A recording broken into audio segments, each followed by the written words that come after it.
You type the message out, you stare at your phone for a second, and then you hit send. Hey guys, we should really go somewhere this winter. Oh, I know this feeling so well. Right. You drop that message right into your WhatsApp group. Maybe the group is called Go a Trip 2024. And then you just wait. You watch those little blue ticks pop up. One person has seen it, then two people, then four people. And then absolute silence. Exactly. Total silence.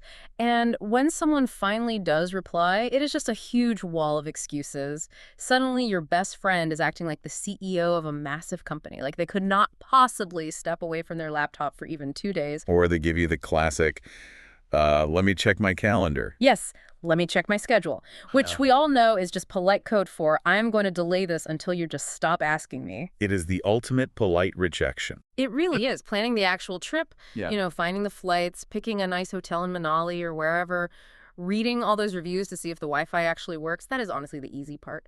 But convincing your adult friends to actually say yes to pack a bag and show up, that is basically an extreme sport. It is a massive struggle today. Adult friendships sometimes feel less like fun adventures and, well, more like scheduling a very boring office meeting. It is exhausting. But today, we are completely unlocking this puzzle for you. We are doing a deep dive into a very specific step-by-step psychological roadmap. Interestingly, this guide we are looking at today was originally meant as a communication exercise, but when you really look at it, it is a masterclass in human psychology. It really is, because it treats the friend who keeps saying no, not like they just being annoying, but like a lock that you can actually pick if you have the right key. Exactly. We are going to explore how to bypass that automatic I am busy excuse. We will talk about how to handle the big problems like time and money. And finally, how to use emotional connection to turn their no into a huge, enthusiastic yes. What makes this whole framework so useful is that it is systematic. You do not just beg your friends or, like, annoy them until they say yes. Right, nobody wants to beg. No, of course not. It helps you understand that when a friend says no to a trip, they're not really saying no to spending time with you. They're usually saying no to the stress of planning, the worry about money, and just the headache of leaving their comfortable daily routine. Okay, so let us get right into the steps. The first thing this roadmap points out is that automatic refusal. Before you even finish saying, hey, let us rent a place in the mountains, your friend's brain has already made up 3 reasons why they cannot go. Why is that? Are we all just antisocial now? No, not at all. It is just about how our brains save energy. You can think about this in very simple terms. Psychologists often talk about us having 2 systems in our brain. Let us just call them the fast brain and the slow brain. Okay, fast and slow. Keep it simple for us. So the fast brain is automatic, it is emotional, it reacts instantly. The slow brain is the logical part. It handles the hard work, like solving math problems or reading a map. Okay, I am with you. So when you say, hey, let us go to Goa in December, flights are about 5,000 rupees, but we need to figure out the hotel and we have to book a cab from the airport. Oh, wow. Yeah, you are giving them so much homework right there. Exactly. You are forcing their slow, logical brain to wake up and start working. You're handing them a huge mental to-do list. Their brain immediately starts panicking. Do I have enough leave at work? Will my manager approve it? Who will feed my dog? Can I afford this right now? It is totally overwhelming. It really is. So to protect itself from all that sudden hard work, the brain just shuts the idea down. The easiest, most energy-saving answer is just to say, I am too busy. Saying no takes 0 mental energy. Wow, that makes so much sense. So if giving them all those details causes them to shut down, how do we stop that? How do we get past the wall? Well, the framework says you have to start super casually. No dates, no flight costs, no spreadsheets. You just start with a simple phrase like, yeah, we really need a break. You really need a break. That is it. That is the core of it. Yeah. But the guide points out that it is not just the words. It is your energy. You have to be super positive and excited. You only focus on the final result. You say things like, it is going to be so much fun, and we can just relax and do nothing. I see. So you're basically talking directly to that fast emotional brain. Exactly. You avoid the slow, logical brain completely. You are not offering them a stressful project. You are offering them medicine for the daily stress. Emotions are contagious, you know. If you come to them looking stressed about bookings, they will feel stressed. Right, they will mirror you. Yeah. But if you come to them smiling, talking about how great it will feel to just sit by a beach and eat some good food, they actually start to feel a little bit of that relaxation right then and there. It is basically like showing them a movie trailer. Oh, that is a great example. Yes. Like, when a big action movie comes out, the trailer does not show you a documentary about how boring it was to get the permits to close the street. They do not show you the actors doing endless No, rehearsals. they show you the best parts, the explosions. Exactly. The explosions, the romance, the beautiful scenery, they give you 2 minutes of pure excitement. They make you want the feeling first. And if you want that feeling badly enough, well, then you will figure out how to buy the ticket and find a parking spot at the mall. That is exactly how it works. Yeah. You are giving your friend a vision pitch. You are selling the amazing feeling of the destination. But there is a very clever language trick in what the roadmap suggests. Think about the difference between saying, you look like you need a break, versus saying, we really need a break. I was just going to ask about that because saying we really need a break almost forces them to agree, right? Are you sort of tricking them into admitting they are stressed out? I would not say you are tricking them. You are just using a very natural communication tool to get on their side. Yeah. If you look at your friend and say, you need a break, how do they usually react? They get defensive. They say, I am fine. I am just a little tired today. Right. It feels like an accusation. It makes them feel like you are judging them, like they are not handling their job or their life very well. Like you were saying, wow, you look terrible today. Please go sleep. Exactly. Their ego steps in to protect them. But when you change one word, when you use the word we, everything changes. We really need a break. Suddenly, you are not judging them at all. You are saying, hey, life is really tiring for both of us right now, and we are in the same boat. It totally disarms them. It takes the pressure off. It really does. It changes the conversation from a fight, where you are pushing and they are pushing back, into teamwork. You are standing together looking at a shared problem, which is that you are both exhausted. If you can just get them to say, yeah, you are right, we do need a break, you have won the first step. It is like getting tiny yeses. Yes, my boss is annoying. Yes, I am tired. Yes, sleeping late sounds amazing. Exactly. Tiny yeses. But let us be honest here. I can describe this amazing picture of us relaxing in the mountains, eating Maggi, drinking chai, and my friend might agree. But the second I stop talking, the dream ends and reality hits them.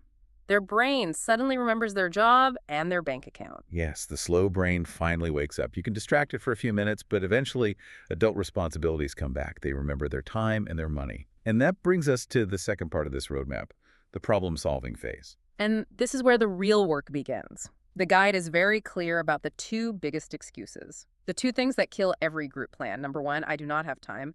And number two, it might be too expensive. Time and money. The universal blockers. Are people really that busy, though? Or is saying, I do not have time, just an easy way to say, I do not want to do the hard work of packing my bags? It is usually a little bit of both, but mostly it is about the effort. Very few people actually have zero free time. What they lack is mental energy.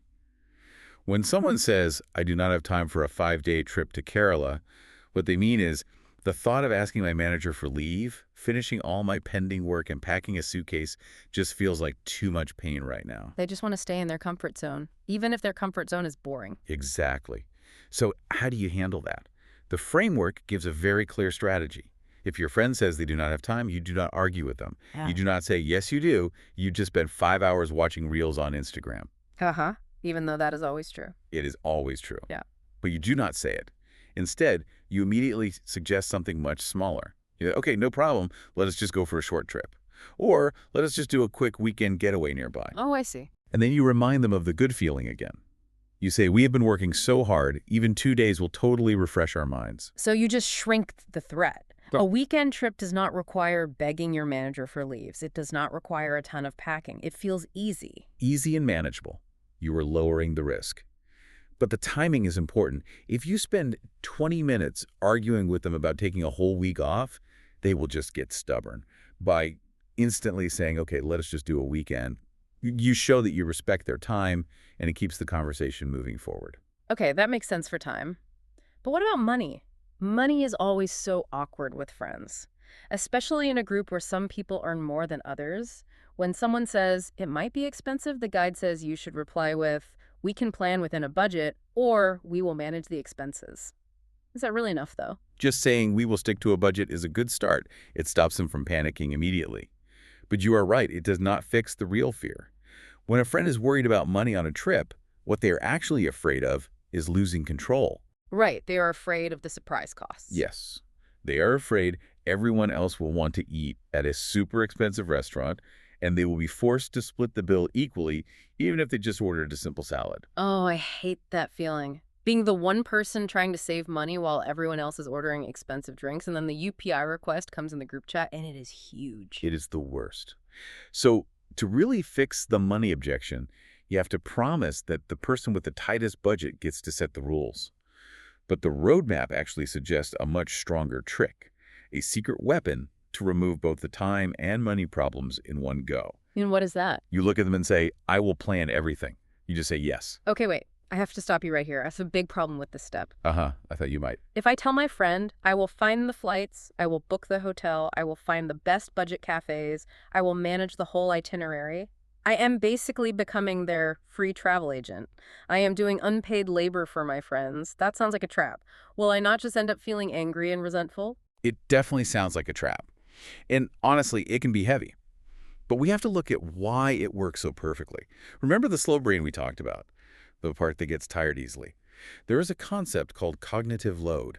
It basically means our brain only has a small amount of battery for making decisions every day. Right. And most of us drain that battery just doing our normal jobs and deciding what to eat for dinner. Exactly. Hmm. Now, planning a trip requires making hundreds of small decisions. Should we take the morning flight or the evening train? Should we stay near the beach or in the city? Every single choice drains their battery. So the very thought of planning makes them tired. Yes. So when you say, I will plan everything, you just say yes. You are removing every single piece of friction. Think about online shopping. Why do apps like Amazon have a one-click buy button? Because if there are too many pages to click through, I get lazy and I close the app. Exactly. Friction kills the sale. Every extra step makes people want to quit. If you tell your friend, let us figure out where to go, you are adding friction. But if you say, I will handle all the bookings, you are giving them the one-click checkout of friendship. You take on all the mental work, and your chances of getting a yes go way, way up. I mean, I see why it works. It is genius. But the cost is huge for me, the planner. If I plan the whole thing and the hotel room has a bad smell or the bus is late, suddenly everyone is looking at me. It is my fault. How do I balance wanting them to come with not wanting to be their servant? That is the trade-off. The person who initiates the trip always pays what we can call a planning tax. The planning tax. I really like that phrase. Yeah, you just have to ask yourself, what is more important to me right now? Do I want everything to be perfectly equal, or do I just really want my friend to be there? If you want them there, you pay the tax. But to protect yourself, you do not give them zero choices. What do you mean? You give them curated choices. Instead of asking, where do you want to stay, you do the research. Then you send them 2 links and say, I found these 2 places within our budget. Do you prefer the one with the pool or the one near the market? Ah, so you give them the feeling of being in control, but you still did the hard work. Exactly. You narrow it down so they just have to point and choose. Okay, before we move to the final step of the roadmap, let us do a quick, fun rapid fire. I'm going to throw out some classic everyday excuses friends give, and I want you to use this framework to counter them instantly, like a game. You ready? Haha. Oh, wow. Okay, yes. Bring it on. All right, here is excuse number 1. Friend says, my parents are visiting that weekend. I cannot make it. I would say, oh, that is so nice. Enjoy the family time. But hey, how about we just grab a quick dinner on Sunday night after they leave? You will probably need a break by then anyway. Smooth. You shrunk the commitment to just a dinner. Okay, excuse number 2. The classic Indian office excuse. My manager is acting crazy right now. No way he approves my leave. I would pivot immediately. I would say, managers are the worst. Look, no leave required. We drive up Saturday morning, come back Sunday night. Your laptop stays closed for 36 hours. Just say yes. Man, that is hard to say no to. Okay, last one. The budget excuse. Friend says, bro, month end is going on. I am totally broke right now. I would hit them with the reassurance. I would say, I totally get it. Month end is rough. Let us do a proper budget Jugad trip We will stay at a cheap hostel and just eat street food. I will map out the cheapest places. Do not even worry about it. You are good at this. You really are absorbing all that friction. It is all about making the yes easier than the no. Okay, so let us say I have done all this. I did the positive vision pitch. I talked to their fast brain. When they said they had no time, I suggested a weekend trip. When they worried about money, I promised a strict budget. I offered to plan every single detail. I have literally taken away every logical excuse. Right. But they are still dragging their feet. They are still saying, well, let me think about it. If the logic has failed and the problem solving has failed, what do we do next? This is the moment of truth. If you have removed every logical excuse, the time, the money, the planning, and they still resist, you have to realize something very important. The block is no longer logical. It is emotional. Yes, it is purely emotional. There is some kind of mental block that a spreadsheet cannot fix. And this is where the roadmap tells you to completely switch your strategy. You drop the travel logistics, and you pull the emotional lever. And the guide gets pretty deep here. It tells you to drop the plans and just look at them or text them and say something like, we do not spend time together anymore. You remind them of your shared history. You say, let us go create some good memories. It almost feels like giving them a guilt trip. Is making your friends feel guilty actually healthy? Well, we usually think of guilt as a bad word. But in psychology, there is something called prosocial guilt. Think of it as good guilt. It is the feeling inside that tells us we are neglecting something important, like a warning light on a car dashboard. So it tells you that your friendship needs maintenance. Exactly. When you say, we never hang out anymore, you are not attacking them. You are just holding up a mirror. You are showing them the reality of the friendship. You are basically saying, I really value you, and I feel like we are drifting apart. Do you care? Yes. You are reminding them of the fun times you used to have. You are creating a little bit of FOMO, fear of missing out. Yeah. You are showing them the emotional cost of saying no. The cost of staying home? Right. The ticket might cost money, but staying home costs the friendship a little bit of its closeness. You are putting the value of your relationship on the table. But the guide gives a huge warning here. It says, once you make this emotional appeal, once you say, I miss you, let us make memories, you must not force it. You have to stay completely calm, and you must give them time to think, this is so hard for me. Oh, it's hard for everyone. If I tell my friend I miss them, my instinct is to push them for an answer right then. Come on, just say yes, please. Why is stepping back a better idea than pushing them? Because of a very famous psychological rule called reactance theory. It basically means that humans are wired to hate being controlled. If anyone feels like their freedom is being threatened, they will fight back just to prove they are free. Wait, so if I push them too hard, they are not really saying no to the beach, they're just saying no to me telling them what to do? That is exactly it. If you say, you have to come on this trip, their brain senses a threat. You're taking away their choice. So they will say no just to prove that they are the boss of their own life, even if, secretly, they actually really wanted to go to the beach. That is so crazy. We literally ruin our own fun just to feel independent. Humans are funny like that. Nagging is the worst thing you can do. It makes them stubborn. But when you say, I really want to make memories with you, but hey, no pressure, take your time, you completely remove that threat. Because you are giving them their freedom back. You are confirming their freedom. You are telling them the choice is 100% yours. Think of it like a game of tug-of-war with a rope. If you suddenly drop your end of the rope, the other person falls backward. They have nothing to fight against anymore. So their brain stops fighting, and they finally actually listen to what I said. Exactly. Ah. They're left alone with the thought that they might miss out on a great time with a good friend. You give them space to convince themselves, and when someone makes a choice on their own without being forced, they stick to it. It is really like planting a seed in a garden, if you think about this whole process. You prepare the soil by removing the time and money problems. You dig the hole by offering to plan everything. Then you plant the seed with that emotional phrase, let us make memories. But once the seed is planted, you have to step back. Yes. If you stand over the dirt and you pour water on it every single day, trying to force it to grow fast, what happens? You drown the seed, it dies. If you nag your friend every hour, you just become annoying. That is a beautiful way to picture it. You cannot force a plant to grow, you just give it the right environment. Having the patience to step back and stay quiet is the hardest part, but it is the magic ingredient. You know, as we talk about all this, the guide mentions something really interesting about groups of friends. It says that in almost every group, there are very fixed roles. There is always one person who is the initiator, the one who plans and convinces everyone. And the rest are the responders, the ones who always wait to be convinced. Why do we fall into these habits? It is actually a very natural way for a social group to balance itself. Think about it. If everyone in your group was an initiator, you would fight all the time about where to go and what to do. Too many leaders. Right, everyone would want their own way. And if everyone was a responder, well, the group would never go anywhere. You would all just sit at home waiting for someone else to make a plan until you eventually stop talking. So it is teamwork, in a way. It is. The problem only happens when the roles get too extreme, when the planner feels totally unappreciated or the responder feels suffocated by the planner. I think everyone listening right now knows exactly which one they are. If you are listening to this, think about your own WhatsApp groups. Who sends the first message? Who checks the flight prices? Who finds the cool cafes on Instagram? If you are always the planner, it can feel really lonely sometimes. It can feel like, do my friends even care about me? And that is the trap for the planner. You start taking their laziness personally. You think their excuses mean they do not like you. Mm. But if you remember the fast and slow brain and the cognitive load we talked about, you realize they are not rejecting you. They are just exhausted by daily life. It is not about you. It is a brain problem, not a friendship problem. But what if the listener is the other kind of friend? What if you are the responder, the one who always says, let me check my calendar? If you are usually the responder, the best thing you can do is just recognize how hard your planner friend is working.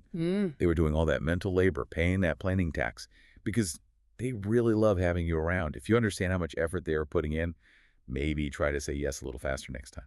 Yeah, just agree to the plan once in a while. Save them some stress. Because the final point in this whole roadmap is actually very sweet. It makes a big claim. It says that ultimately, good friends always agree in the end. It is a very optimistic thought, and I think it is the heart of why this framework works. It means that all the excuses, the money worries, the busyness, it is all just surface noise. Deep down, the truth is that we all want to connect with our friends. If the friendship is strong, that desire to be together will eventually beat the laziness. So just to do a quick recap of the useful phrases we used today for anyone listening, we talked about how to pitch an idea, which just means to suggest a plan. We talked about finding a budget-friendly option, meaning something that is cheap and affordable. And we talked about how we sometimes split the bill, paying equal shares. Oh, and the gentle guilt trip, making someone feel a little bit bad so they do the right thing. Perfect summary. Those are great phrases to remember for daily life. So, to wrap up this deep dive, convincing your friend to take a trip, or honestly, just to come out for a cup of coffee, is about strategy and empathy. You start casual and positive to bypass their tired brain. You solve the time and money problems quickly. You offer to do the heavy lifting of planning.